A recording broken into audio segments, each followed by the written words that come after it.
في إطار العلاقات المصرية الفرنسية الممتدة، بتأتي زيارة الرئيس الفرنسي إلى مصر لافتتاح جامعة سنغور، تلك المؤسسة الدولية الناطقة بالفرنسية والتي تعد واحدة من أهم المنصات التعليمية والتنموية الموجهة للقارة الأفريقية. الهدف هو إعداد كوادر وقيادات قادرة على مواجهة تحديات التنمية الحديثة ودورها في المجتمع. النهاردة الحقيقة هنناقش أبعاد هذه الزيارة ودور الجامعة في فكرة دعم التعاون الإفريقي والدولي وتأثيرها المباشر أو الواضح على عدد من المجالات زي الاقتصاد والتعليم والسياحة والتنمية والثقافة وغيرها. عن هذا الملف بيدور حوارنا مع ضيفنا الكريم الدكتور علي عبد الله، دكتوراه الدراسات السياحية والباحث في الاقتصاد الدولي. اهلا بحضرتك يا دكتور، سعداء لوجودك معنا. اهلا وسهلا بحضرتك وبالساده المشاهدين. في البدايه، اهميه هذه الزياره، زياره الرئيس الفرنسي لمصر في هذا التوقيت، خصوصا انها مش الزياره الاولى، لكن هذه الزياره تختلف بشكل او باخر، لان احنا بنتكلم على محافظه الاسكندريه وبنتكلم على زياره تعليميه ثقافيه لافتتاح هذه الجامعه.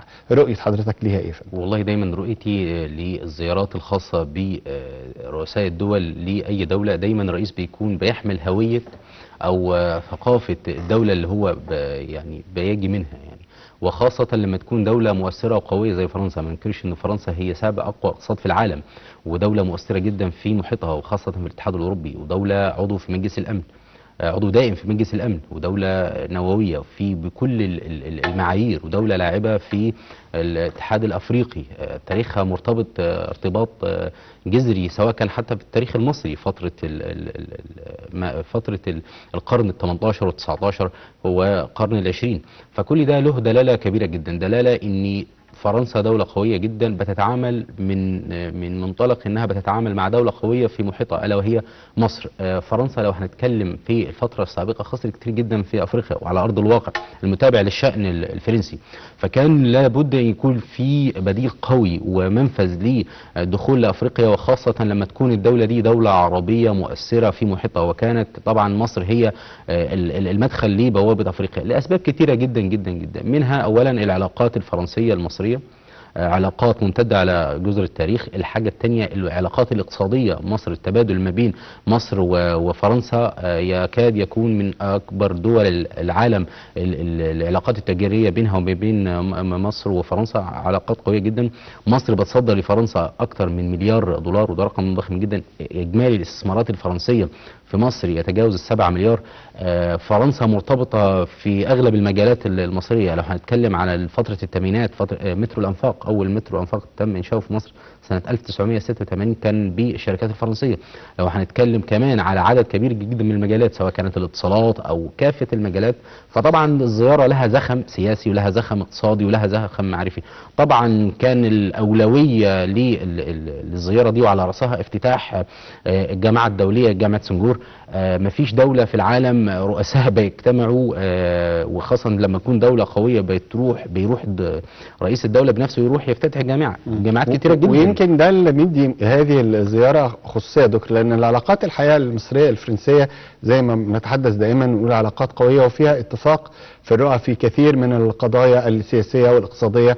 ممكن نتحدث عن افتتاح مشروعات عملاقة، مشروعات استثمارية، تبادل تجاري، لكن النهاردة احنا بنتكلم على القوى الناعمة والقوى الثقافية والقوى التعليمية وافتتاح جامعة. ده بيعكس ان التعاون المشترك مش بس بيقتصر على التعاون العسكري او الاقتصادي او السياسي، لا، في اطر اخرى للتعاون والتي لا تقل اهمية عن باقي الانواع الاخرى. التعاون المصري الفرنسي في كافة المجالات واضح وقوي جدا. لو هنتكلم عن التعاون الاقتصادي في كافة المجالات سواء كانت التعاون السياحي او التعاون الاقتصادي او تعاون التصدير نفسه، لو هنتكلم كمان عن التعاون الرؤى السياسية مش هنتطرق ليها بشكل كامل، لكن بنتكلم النهارده في احتراف فرنسا بدولة فلسطين ده بناء على التعاون المصري والتأثير المصري على دولة فرنسا. كمان التعاون او الرؤية السياسية لمصر وفرنسا متفقة سواء كان الملف الإيراني في عدد من الملفات الدولية، فده يعتبر شق مهم جدا جدا لا يمكن تغافله. كمان عندنا التعاون المصري الثقافي، فرانسوا شامبليون في فترة اكتشاف حجر رشيد، سواء كان السياحة الفرنسية المؤثرة في مصر. لو هنتكلم عن أغلب الزيارات السائح القادم من فرنسا لمصر، هنتكلم في أكثر بما يقارب من مليون سائح فرنسي بيزوروا مصر سنويا، وده رقم كبير جدا جدا. كمان هنتكلم عن التبادل التجاري، تجاوز عدد الايرادات الواردات المصريه الى فرنسا مليار دولار. طبعا كل ده يؤدي الى بثمار بجانب الى التعاون الثقافي بتتمثله في جامعه سنغور، لان جامعه سنغور اصلا ما كانش ده الافتتاح بتاعها سنه 2026. الجامعه موجوده اصلا في مصر من سنه 1989. طيب عايزين بقى نتحدث، يمكن احنا شايفين على الشاشه جزء من هذه الجامعه والانشطه الخاصه بها ووجود عدد كبير من الطلاب الافارقه. ما هي جامعة سنغور وكيف نشأت فكرتها ولماذا بتعد الجامعة من واحدة من أهم المؤسسات الفرنكوفونية في إفريقيا؟ وعايزين نتكلم عن دورها بشكل عام، وخصوصا يعني في محافظة زي محافظة الإسكندرية وافتتاحها في منطقة زي منطقة برج العرب. دايما محافظة الإسكندرية أو البحر المتوسط كده في رابط مشترك ما بينه وما بين فرنسا، يعني سواء دخول الحملة الفرنسية سنة 1798، اكتشاف حجر رشيد برضو في مدينة رشيد المطلة على البحر المتوسط، كمان أكتر من فترة القرن العشرين. كل ده برضو له تأثير. يعني لو هنتكلم كمان على الجامعة نفسها، تم افتتاحها الفكرة بدأت سنة 1989 بناء على رؤية أو اجتماع الدول الفرنكوفونية أو الدول الناطقة بالفرنسية، اجتمعوا إن إنشاء جامعة يكون مقرها موجود في مدينة الإسكندرية. طبعا تم تأسيسها سنة 90، بدأت الفكرة سنة 89 وسنة 90 تم افتتاحها. طبعا ده بيرجع لاختيار الاسم للرئيس السنغالي أو الرئيس السنغالي سيدار سنغور. طبعا كان الفكرة نفسها بتعد من أهم زي ما تقول كده القوى الناعمة اللي هي بتأثر بيها فرنسا للدول دي. ليه اختيار محافظة اسكندرية؟ اختيار محافظة اللي تم اختيار مدينة الاسكندرية هو الرئيس السنغالي نفسه. هو اللي تم اختيارها، لأن دايما فرنسا أو الدول الناطقة بالفرنسية بتشوف مدينة الاسكندرية كمدينة لها ثقل ثقافي. ما ننساش ان فرنسا ان الاسكندريه اصلا كان موجود فيها الحضاره الرومانيه، كان موجود فيها امبراطوريه، كان فيها موجود مكتبه الاسكندريه القديمه. فكل ده له تاثير ثقافي. ودايما كان اختيار الاسم نفسه سنغور، كان الرئيس اسمه رئيس الشاعر، فكان مرتبط ارتباط وجداني كده بمدينه الاسكندريه. هو اقترح الفكره دي. مصر ما قدمتش الفكره ان تكون الاسكندريه هي المقر الخاص بمقر الجامعه، لكن الرئيس السنغالي نفسه هو اللي عرض الفكره. المؤتمر اللي اتعمل سنه 89 اقر الفكره واختاروا مدينه الاسكندريه بناء على طبعا ثقل مدينه الاسكندريه الثقافي، وبناء وجود التاريخ الكبير لها، ووجود مكتبه الاسكندريه القديمه. طيب الفكره نفسها تم انشائها طبعا 35 سنه بناء على انها موجوده من سنه 1990. النهارده الناس بنتكلم 36 اهو كمان 36 سنه. المقر الموجود النهارده في مدينه برج العرب ده المقر الثاني. ده توسعه لشيئين: توسعه في اعداد الطلاب مستقبلا لانها موجوده على 10 افدنه. الحاجه الثانيه توسعه في اعداد الطلاب. حد لحضرتك برضو خبر يعتبر حصري لسه لم يتم انتشاره. الجامعه نفسها بتاخد كل سنتين دفعه.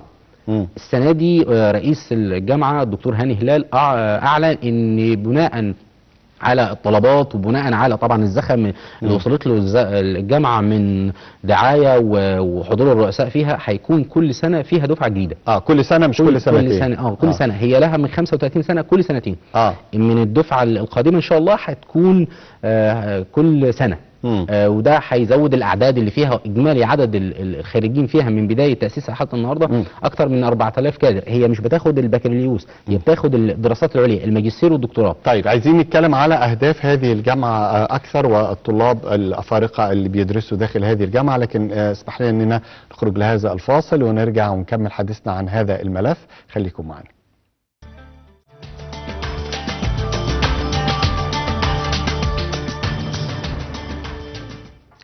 مرة تانية مع حضراتكم وحديثنا ممتد عن زيارة الرئيس الفرنسي ماكرون لمصر وافتتاح جامعة سنغور في محافظة الإسكندرية وبالتحديد في منطقة برج العرب. وبنجدد ترحيبنا بضيفنا الكريم الدكتور علي عبد الله، دكتوراه الدراسات السياحية والباحث في الاقتصاد الدولي. اهلا بحضرتك مره ثانيه يا دكتور. اهلا وسهلا بحضرتك. ويمكن كان حديثنا عن الجامعه، ويمكن حتى في الفاصل كنا بنتكلم على اختيار الطلاب ونوع الدراسه. خليني ابدا مع حضرتك، بالفعل اختيار الطلاب على اي اساس بيتم اختيار الطلبه اللي بيلتحقوا بهذه الجامعه؟ طيب، هو دايما احنا بنقول كده، يعني برضو نسمي المسميات بمسماها الاكاديمي اكتر، وهم باحثين اكتر من كونهم طلاب. ليه؟ لان هو بيدرسوا دايما، اللي بيدرس بالظبط حتى لو طالب، حتى لو طالب طبعا يعني. لكن بنقول ايه، ان اختيارهم بيكون، او المرحله اللي هم بيدرسوا فيها بتبقى مرحله دراسات عليا، مش بتكون مرحله اندر اللي هم بعد الثانويه. ان الناس فاهمه او فاكره ان لا، احنا بنتكلم على بعض الدراسات الجامعيه، ده دراسات متقدمه، دراسات مقدمه او دراسات عليا. الدراسات العليا هي ما بعد الجامعه. هم الدراسات العليا ما يعادل الماجستير او الدكتوراه. هو ما بعد الجامعه اسمها دراسات عليا بغض النظر سواء دبلوم او ماجستير او دكتوراه. اللي جامعه سنغور نفسها المتخصصه اكتر في الماجستير الا بعد سنه 2020. بعد 2020 بداوا في الدكتوراه، مرحله الدكتوراه، اما ما فيش بكالوريوس فيها. طيب، ايه المعايير اللي بيتم اختيار الطالب عليها؟ بيتم الاختيار بناء على عدد من المهارات الشخصيه، واهمها عدد الساعات التطوعيه لو هو فعلا متطوع في بلده. الحاجه الثانيه بتكون اللغه الفرنسيه، لان هي اصلا اللغه الاساسيه بتاعتها هي اللغه الفرنسيه. اتقان اللغه الفرنسيه، اتقان اللغه الفرنسيه. واغلب اللي يكاد كل اللي فيها اصلا من الدول الناطقه بالفرنسيه الفرانكوفونيه. هي هتلاقي حضرتك فيها مثلا لو الجنسيات اللي فيها بنين، فيها سنغال، فيها الدول الناطقه بالفرنسيه، فيها شمال افريقيا، وفيها طلبه مصريين، بس بيكون عدد قليل جدا، يعني بيبقى طالب او اثنين سنويا، لان عدد الطلاب سنويا فيها بيكون لا يتجاوز ال 150 طالب. 150. بس حضرتك ذكرت جزء مهم، فكره عدد ساعات التطوع. يمكن دي حاجه مش مستصاغه قوي لجموع المصريين، ان بيبقى في شرط بيحدد ساعات التطوع الخاصه بكل دي مهاره من ضمن المهارات الموجوده في الطالب. اهميتها ايه او على اي اساس؟ والله دايما هو ده بيكون تقليد اوروبي، ان بعد الجامعات الاوروبيه وخاصه في النظام الاتحاد الاوروبي عموما والنظام الامريكي، ان عدد ساعات التطوع للطالب بتكون مهم جدا. هو قدم ايه للمجتمع بتاعه؟ فلما يكون قدم ليه المشاركه المجتمعيه حتى في الدراسات العليا او في الكليات عموما. الجامعات المصريه والكليات فيها وكيل الكليه لخدمه المجتمع وشؤون البيئه، بيبقى في متخصص، يعني وكيل كليه خاص بالجزئيه دي. ايه يقدم للمجتمع بتاعه؟ الطالب بيقدم ايه الانشطه الطلابيه اللي بيقدمها. فطبعا الجامعه فيها جزئيه خاصه بالجزئيه دي. حتى الطلبه نفسهم بتشارك مجتمعيا في الباحثين بقى خلينا نستخدم الالفاظ بشكل صحيح. بالظبط. الباحثين في جامعه سنغور برضو بيكون لديهم مشاركه مجتمعيه في المجتمع المصري. طب ازاي؟ لو هندي مثال بسيط، مثلا في تخصص اداره المتاحف، بيشاركوا في المتحف المصري الكبير، بيبقى فيه زيارات، بيبقى فيه عمل تطوعي، بيبقى فيه مشاركة مجتمعية ليهم. فده برضو بيديهم ثقل، بيديهم مهارات، بيديهم كلهم الخبرة المصرية او المجتمعية للطالب نفسه. طيب، برضو من ضمن الاشتراطات التانية الخاصة بالدخول للطلاب غير اتقان اللغة، طبعا بيكون برضو مستوى العلم بتاعه، المهارات الشخصية، هل عنده قدم في المجال بتاعه او التخصص بتاعه ولا لا. طيب، هي بتطلع ايه اصلا؟ يعني بيبقى فيها مجال خاص بالإدارة، بيبقى فيها مجال خاص بالدراسات العليا خاصة بالإدارة عموما، سواء الإدارة العامة أو الصحة، وبيبقى فيها برضو للتنمية المستدامة، بيكون فيها برضو خاص بالكوادر السياسية والفنية والقانونية اللي بتأهلهم للمناصب القيادية في دولهم. في بعض المتخصصين برضو أو الخريجين في بيتبوأوا أماكن عالية جدا، سواء كانت في الأمم المتحدة أو في الوزارات الخاصة بهم. ده زي ما بنقول التخصصات دي بتكون تخصصات على ارض الواقع، لانه بيطلع في الاول وفي الاخر كادر افريقي، كادر بيمثل دولته، سواء كانت في المنظمات المحليه الخاصه بالدول دي او في المنظمات الامميه زي الامم المتحده. طيب، التعاون التعليمي والثقافي ما بين دولتين زي مصر وفرنسا، ازاي من الممكن ان يخدم كثير من المصالح، مصالح اقتصاديه، مصالح في رؤى في كثير من السياسيه. هل بيكون له انعكاس ايجابي على كافه المصالح ما بين البلدين؟ بيكون في انعكاس قوي جدا لما احنا بنتكلم ليه. اولا قوه مصر الناعمه في الجزئيه دي، لان مصر هي بتوفر وفرت الارض. لو هنتكلم برضو لو نرجع لجزئيه بسيطه خاصه في الجامعه ال10 افدنه مصر ادتهم او اهدتهم للجامعه بحيث انها توفر للطلبه. الحاجه الثانيه ان عدد الطلاب الموجودين فيها بنقول احنا 200 طالب.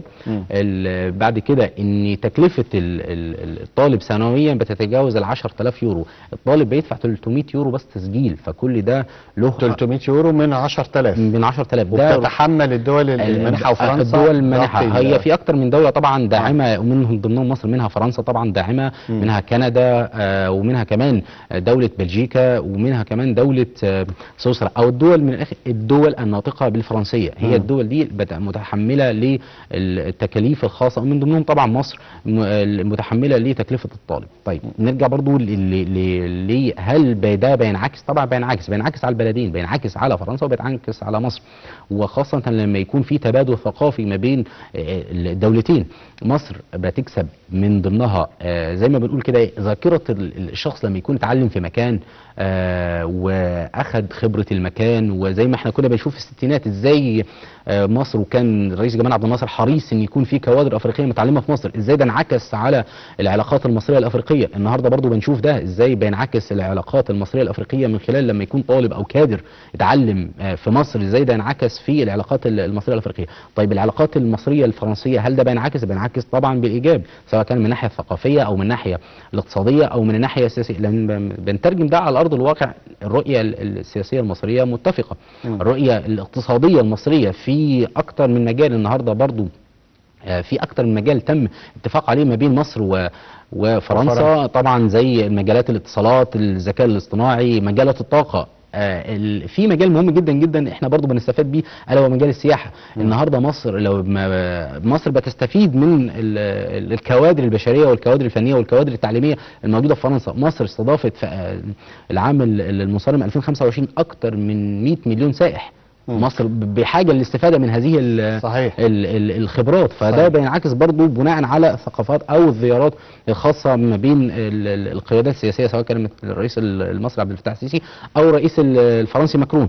فكل ده بما ان حضرتك بتتكلم عن السياحه، يبقى ما فيش اكثر من اللي احنا شفناه في تبعات هذه الزياره، يعني فكره تجول الرئيس الفرنسي في اماكن متعدده داخل محافظه الاسكندريه، وارسال رساله طمأنه عن الامن والامان في الدوله المصريه، ودي دعوه واضحه ومباشره لجموع السائحين سواء في باريس او فرنسا او في كل دول الاتحاد الاوروبي انهم يجوا الى مصر في الاسكندريه او في القاهره، لان جولته الحقيقه اللي فاتت ايضا كانت في القاهره، زار برضو اماكن سياحيه كثيره، وكان حريص على فكره التفاعل مع جموع المواطنين والتقاط الصور التذكاريه. ازاي ده ممكن يقدم رساله واضحه للعالم ككل حول قدره مصر التنظيميه والامن والامان داخل مصر واستقبالها للوفود من كافه الدول؟ حضرتك شايف ده ازاي؟ دايما لما نقول كده احنا محتاجين تسويق سياحي، فالتسويق السياحي دايما بيحتاج لصوره، الصوره دايما بتغني عن 1000 كلمه.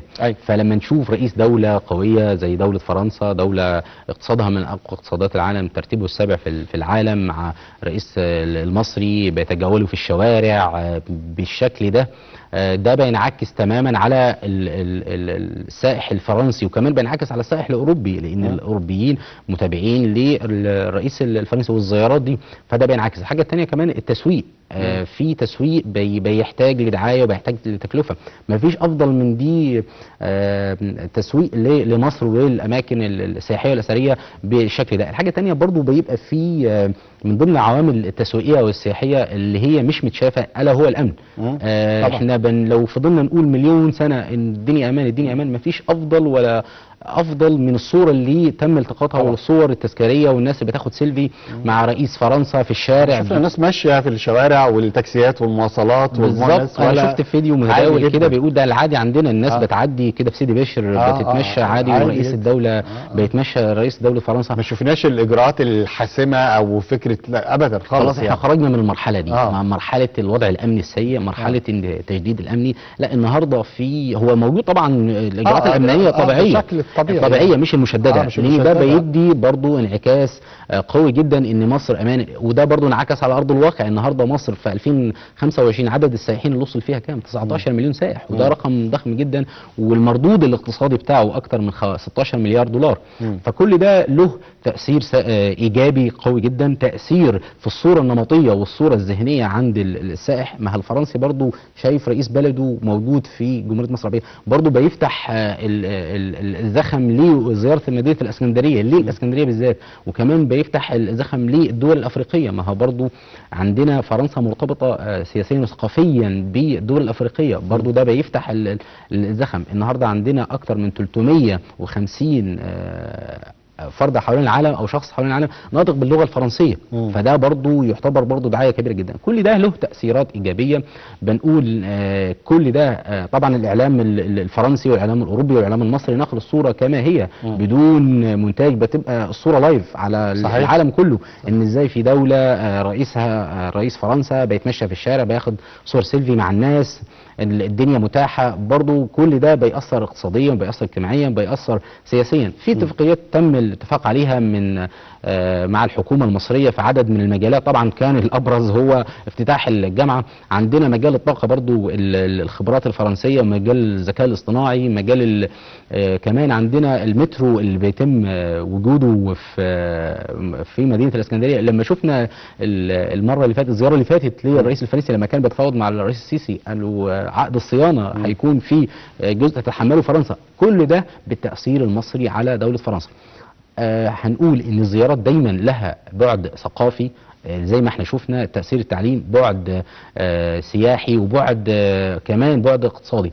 عندنا برضو الميزة للزيارات دي فتحت السياحة التعليمية. مصر ازاي يعني ازاي ممكن ان تصبح هذه الجامعة ان تكون منصة لتعزيز القوى الناعمة والثقافة في مصر وافريقيا بشكل عام؟ ازاي ممكن يكون ليها دور فعال في ده؟ دايما بنقول احنا السياحة التعليمية او السياحة عموما مرتبطة بالترفيه، بس لما يكون مرتبط بالتعليم ده يعتبر نوع جديد من انواع السياحة الحديثة. ازاي طالب بيجي دولة تانية بيتعلم، ما هو تعليمه برضو بيكون في مصاريف بيدفعها، ده رقم واحد. الحاجة التانية الاكل والشرب، في دول تانية طبعا بتكون متكفلة بده، فكله في الاخر بيدخل بيصب في النشاط الاقتصادي الخاص بالمدينة دي. لما يكون عندي 200 طالب كل سنة بيدخل من دول تانية، من دول افريقيه وحتى دول اوروبيه، بيجوا برضو يدرسوا في جامعه سنجور، فده ادى زخم للمدينه. الحاجه التانية بيكون برضو عندي الانشطه الاقتصاديه والسياحيه، ما الطلبه دول بيكون لهم زيارات خاصه ببعض المدن، بيروحوا الاقصر، بيروحوا اسوان، بيروحوا المتاحف، فبرضو بيدعم الاقتصاد، بيعمل رواج اقتصادي خاصه في المدينه دي. الناحيه التانية كمان الا وهو الصورة الذهنية للتعليم المصري. التعليم المصري بياخد ثقل ان في جامعة زي دي بالقوة والزخم ده موجود على الارض المصرية، بيدي برضو ثقة اكبر في التعليم المصري. احنا برضو ده دور مهم جدا. دايما الناس بتحب تسافر المانيا، بتحب تسافر الدول اللي هي المتقدمة علميا، فلما يكون ده متوفر على ارض مصر بالشكل ده برضه بيدي زخم، بيدي قوة للتعليم المصري، بيدي برضه جودة، لان برضه بيكون في ترابط وعلاقات متبادلة ما بين الجامعات المصرية والجامعات الفرنسية وما بين الجامعات الأوروبية. فده برضو يعتبر من اهم بيدي قيمه مضافه كمان للتعليم المصري، سواء كان تبادل الخبرات، تبادل المناهج العلميه، وبرضو تبادل الرؤى الثقافيه ما بين الجامعات المصريه والجامعات الاوروبيه. ده كله صحيح. نتيجه للزياره الخاصه بالرئيس الفرنسي. افتتاح الجامعه كان له تاثير على كافه الاصعده. طبعا كانت زياره ناجحه وزياره موفقه، ويمكن بنقول مش الزياره الاولى، نتوقع باذن الله ان يكون هناك زياره اخرى ثالثه تكون في مكان اخر غير الاسكندريه والقاهره، لكي تغطي كل محافظات الجمهورية وتقدم رسالة للعالم ككل حول الدولة المصرية وقدرتها على. حاجة أخيرة بس حبيت أوضحها برضو من ضمن تأثير الزيارة دي، القانون اللي وعد به الرئيس الفرنسي في 2017 تم النهارده التصديق عليه، إنه عودة الآثار المصرية في الفترة اللي كان فيها احتلال. صحيح. طبعا وده يعتبر ده من ضمن القيمة نجاح طبعا قوي جدا لهذه الزيارة، ونأمل إن يكون فيها زيارات متعددة سواء الرئيس الفرنسي أو عدد من الدول الأخرى يعني لمصر. باذن الله. بشكرك يا دكتور شكرا جزيلا. الدكتور علي عبد الله، دكتوراه الدراسات السياحيه والباحث في الاقتصاد الدولي. حبينا نسلط الضوء على هذه الزياره الهامه للرئيس الفرنسي لمصر، وزي ما بنقول انها مش الزياره الاولى، وافتتاح حدث هام تعليمي ثقافي بيؤثر او بيظهر العلاقات المصريه الفرنسيه اللي الحمد لله بتشهد تطور ايجابي للغايه خاصه في الشهور والسنوات الاخيره. اشكر كل الساده المشاهدين اللي تابعونا النهارده. صفحتنا خلصت وانتظرونا صفحه جديده من تاريخ مصر، والى اللقاء.